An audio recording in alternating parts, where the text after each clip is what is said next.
시편 138편 7절입니다.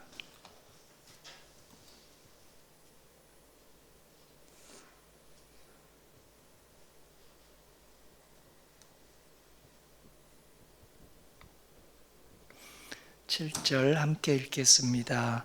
내가 환난 중에 다닐지라도 주께서 나를 살아나게 하시고 주의 손을 펴사 내 원수들의 분노를 막으시며 주의 오른손이 나를 구원하시리이다.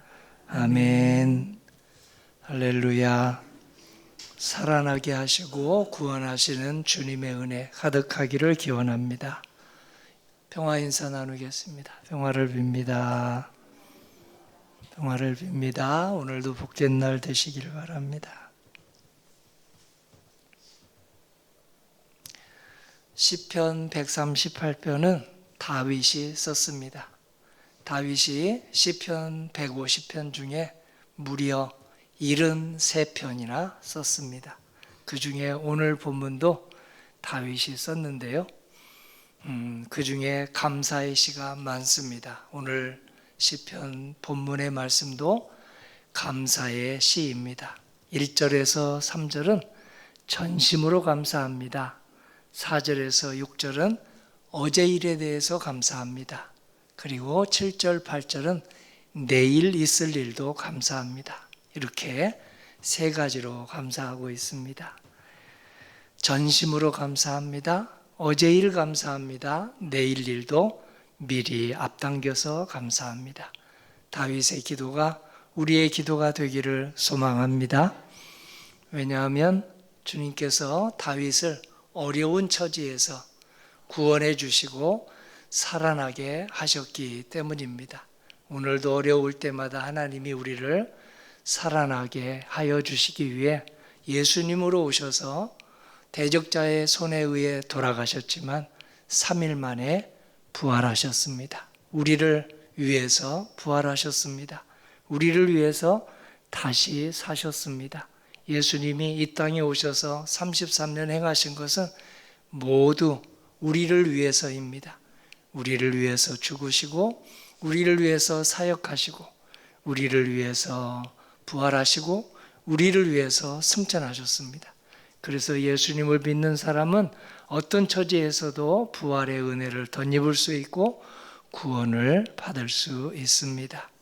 모세가 그랬습니다. 늙고 기운이 빠지고 힘이 하나도 없는 80세에 하나님께서 내가 너를 살아나게 하겠다, 내가 너를 구원해 주겠다 하는 말씀에 아멘하고 하나님을 높이 찬양했더니 모세를 구원해 주시고 살아나게 해주셨습니다. 모세만 구원해 주시고 살아나게 하신 것이 아니라 살아남과 구원이 필요한 그의 동포 300여만 명이 이집트의 그 억압에서 종살이에서 노예살이에서 살아나게 해주시고 구원을 받게 해주셨습니다.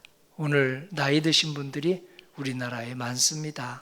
혼자 사는 어머니, 혼자 사는 아버지가 무려 200만 명이 넘는다고 하니 대단합니다. 10명 중에 무려 1명이 지금 어르신들입니다. 모세같이 일어나기를 원합니다. 나는 그저 효도나 받을 거야. 나는 그저 하는 일이 없어도 돼. 교회 가서도 존경만 받고 하는 일 없이 교회 가정에서도 존경만 받고 하는 일 없이 친구들 사이에서도 하는 일 없이 존경만 받을 거야. 모세는 그러지 않았습니다. 무릎에 연골이 다 닳아졌어도 그리고 지팡이를 짚고 한 걸음 한 걸음 간다 할지라도 하나님이 나를 구원해 주시고 하나님이 나를 살아나게 하셨다 하는 은혜를 받고 가정이든 그리고 신앙의 모임 장소든 친구들하고 만나든 어떻게 하면 은혜의 통로가 될까? 어떻게 하면 축복의 통로가 될까? 어떻게 하면 도와주면서 살까? 하다가 지팡이를 짚고도 늙고 기운이 다 빠졌어도 하나님의 대역사를 이루었습니다. 오늘 80이 넘으신 우리 권사님, 장로님도 모세처럼 하나님이 사용하시기 원하십니다.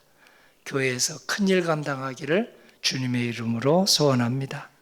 가정주부였고 소수민족에 아주 눌림을 받고 살았던 드보라도 가정만 잘 챙겨도 놀라운 사람인데요. 아내 역할, 엄마 역할만 잘해도 얼마나 훌륭한 성도입니까?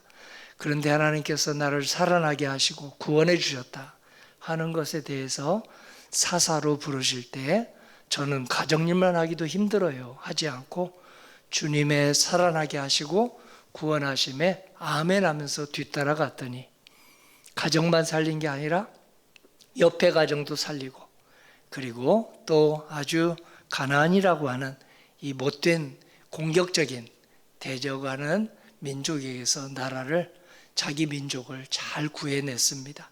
성도님도 드보라처럼 난 가정일만 하기도 벅찹니다 할 때 하나님이 부르시면 살아나게 하시고 구원해 주시는 부활의 구원의 주님의 능력을 믿고 옆에 가정도 살아나게 하시는 주님의 사역에 동참하시기를 주님의 이름으로 기도합니다.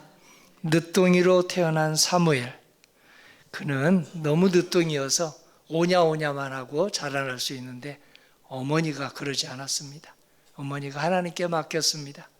그래서 늦지막히 태어나서 아주 귀여움만 받고 그리고 또 남의 사정은 전혀 모르는 사람으로 자랄 수 있는데 믿음의 어머니 덕분에 그는 사사가 되었고 제사장이 되었고 사사 하나만 해도 좋은데요.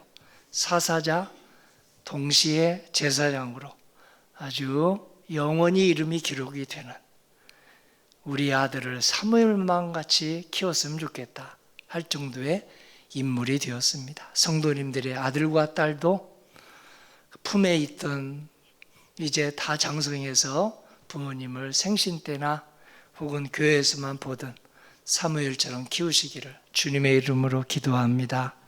고아로 자라난 에스더가 그랬습니다. 인종차별 때문에 나는 어느 나라 사람입니다. 신분도 마음대로 밝히지 않고 그렇게 살아갔습니다.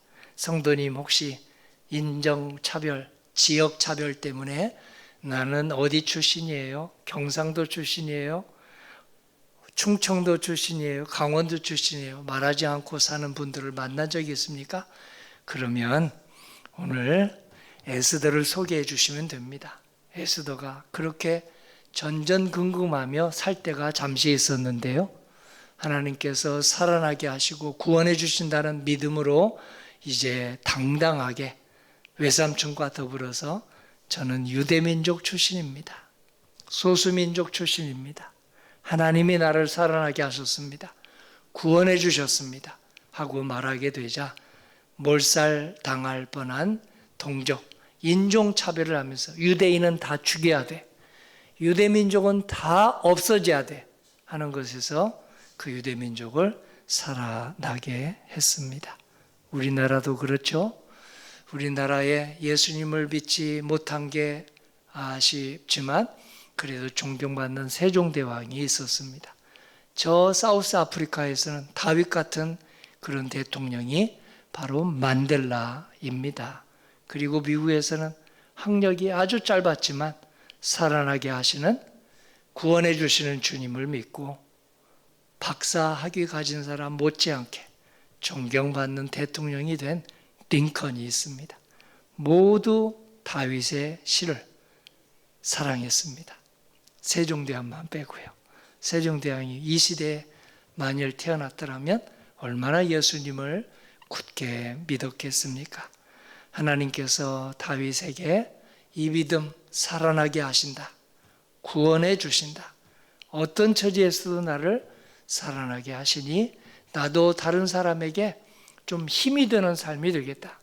구원의 통로가 되겠다 하다가 그 은혜를 덧입었습니다. 시편 138편 살아나게 해주시고 구원해 주시는 은혜가 성도님 발걸음마다 충만하기를 주님의 이름으로 기원합니다. 아멘. 아버지 하나님,